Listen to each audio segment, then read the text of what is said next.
Hello and welcome to Media Week. I'm Kate Williams. Ahead on the program, are ad blockers going to take a bite out of Australia's media revenue? The Herald Sun celebrates its 25th birthday with a star-studded gathering, and the AFL versus the NRL will find out which code managed the biggest audience during footy finals. But first, measuring what people are watching on their smartphones and tablets is about to get easier. IAB Australia and Nielsen have released a mobile ratings report. Let's get deeper and find some more details out. We have got Nielsen's Media Industry Group Head Monique Perry joining us up here on the set. Monique, thanks so much for your time. We appreciate you coming in. First of all, how did you win the tender to undertake this research? It's pretty significant.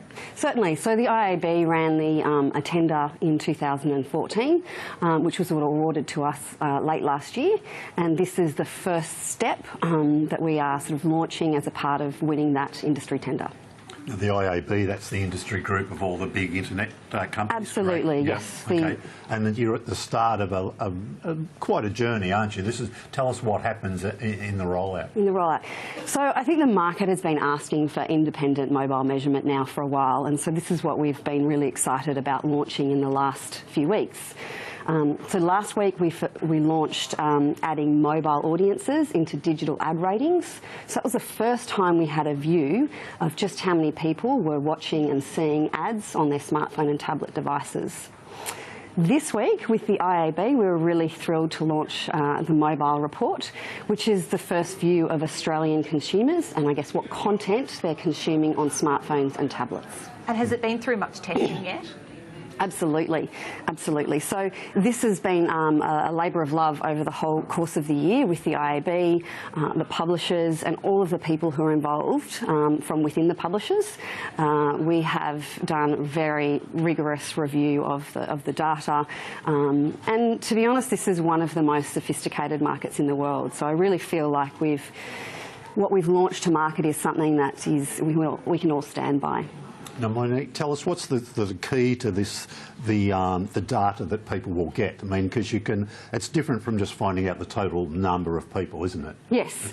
It's much richer or whatever. It is. I mean, it's giving that big number first. It's telling us there are 12.5 million Australians engaging with the internet on their smartphone and 7.4 million on their tablet. So it does give us that scale, but it also helps us understand, what websites and applications people are consuming, what they're consuming on their smartphone device versus their tablet, how long are they spending consuming this content. So it is the detail.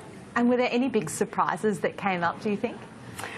No, look, I think there were certain categories that stood out on smartphones, sort of more so than desktops, for example.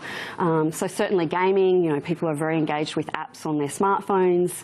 Social with, 1 in 3 minutes on Facebook, and so Twitter coming into the social category. Video was very big on mobile, driven by YouTube, obviously, who've very heavily involved in video. And then news, so people are consuming more news on their smartphone, if you can believe it, than their desktop. That you mentioned there was 12 million people with smartphones accessing the internet. Yes. I think is there about 15 million owners. It's surprising that there's 3 million who aren't. Isn't the whole point of a smartphone, I guess, that you can get access online? the so internet. Do you think that number will grow? I certainly think that number will grow. Absolutely, yes. Yeah.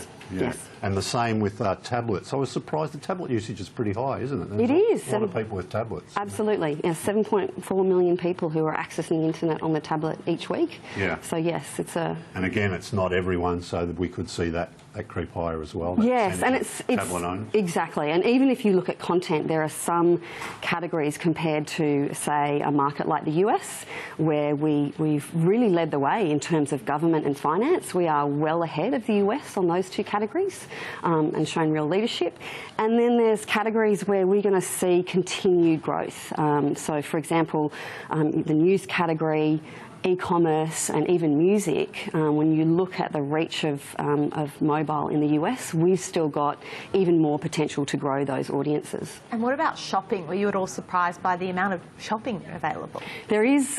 Look, there's a really strong audience to e-commerce sites on both smartphones and tablets, but as I said before, there's even room to grow if we reach the size of these categories in the US. Is there any breakdown yet of mobile-only audiences?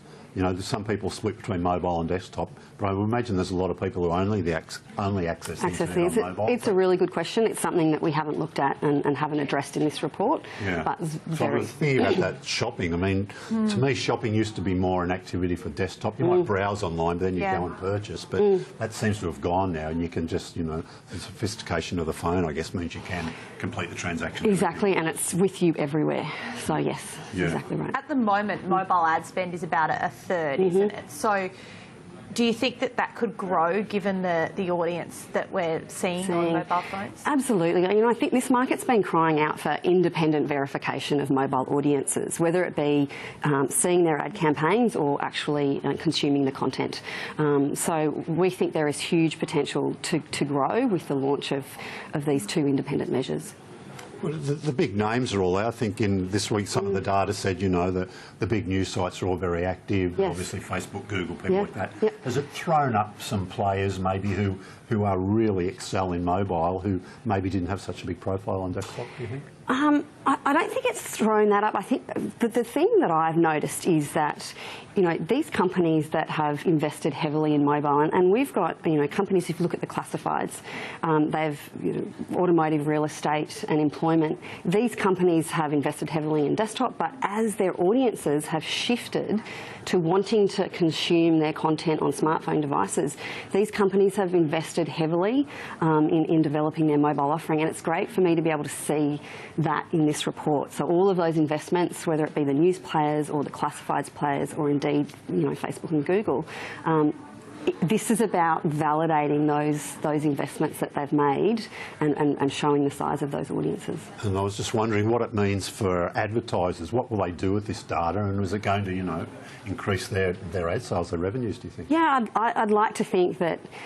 having audience verification and then knowing, you know, if I advertise on mobile, how many people are going to see my ad, you know, that ability to independently verify those audiences, I think, will lead to growth and confidence. And certainly from a planning perspective, when you're choosing where to invest your overall media spend, you know, having a view of which of the publishers and which of the categories are doing really well in mobile is just such a necessary, you know, part of the process. Yeah, and that roadmap too, we talk about 2016. Sure. How far do you think into the year those things will happen? Yeah, so the first step was launching these sort of discrete smartphone and tablet audiences. So that's step one of our work with the IAB. Step two is where we add that smartphone and tablet panel into the trading currency, and then we also add this very important app audience, which we've never had in the trading currency. And this gives us this total digital audience measurement. So that will be launching early in 2016. We're working very hard on that as we speak. And then the third and final step of this process with the IAB is being able to transition that monthly number to an overnight audience number. Will that be far apart, do you think? That's the second half of 2016. Absolutely, everything's being built as we speak. But yeah, and a lot of work and collaboration from the IAB and the publishers. A lot going on. Monique Perry from Nielsen, thank you so much for joining us on the program. We appreciate your time. Thanks. And James Manning is going to stick with us for the duration of the program. Now, though, a quick check-in on the media sector's performance on the share market this week. We are joined by Evan Lucas from IG. Evan, great to see you over there. Ad blocker software, that's what we're going to take a look at this week, growing by 41% per annum, you've noted in terms of stats. What kind of impact do you think this is having on the media market?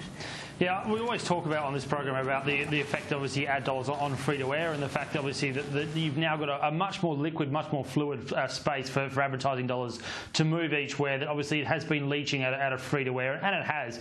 The interesting thing about ad block is that obviously it now starts to raise the social media side. It raises also, as your last guest talks about, tablets, etc.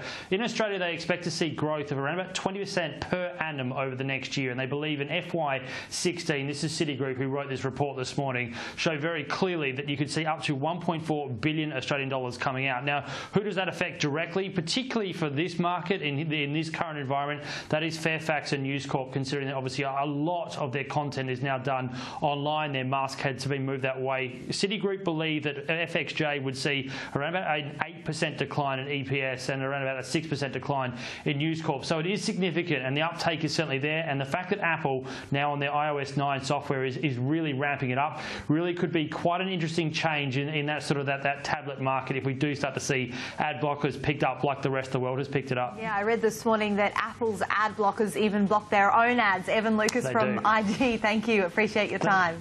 Thanks, Kate. Coming up on Media Week, we're going to take a look at this week's radio and television ratings. Stick around.